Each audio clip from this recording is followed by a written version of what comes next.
నలుగురు కలిస్తే సినిమా ముచ్చట్లు సోది కబుర్లు చెప్పుకునే శరీర సంబంధమైన సహవాసాన్ని కలుగున్నావా? లేదంటే నలుగురు కలిస్తే ప్రార్థన చేద్దాం, వాక్యాన్ని ధ్యానిద్దాం, దేవుణ్ణి ఆరాధిద్దాం అనే ఆత్మ సంబంధమైన సహవాసాన్ని కలుగున్నావా? మండుచున్న వారితో సహవాసం చేస్తే నువ్వు కూడా మండుతావు.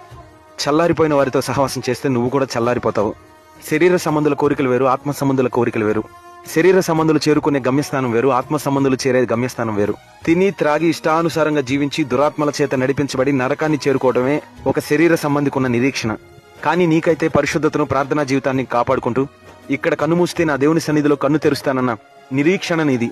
కాబట్టి నువ్వు ఏ సంబంధివో, ఏ సహవాసంలో ఉన్నావో పరీక్షించుకొని ఆత్మలో సజీవులైన వారితో, మండుచున్న వారితో సహవాసాన్ని కలిగుండు. ఆమెన్. నిలిపినది నీ కృపా కృపా కృపా సజీవులతో నన్ను నిలిపి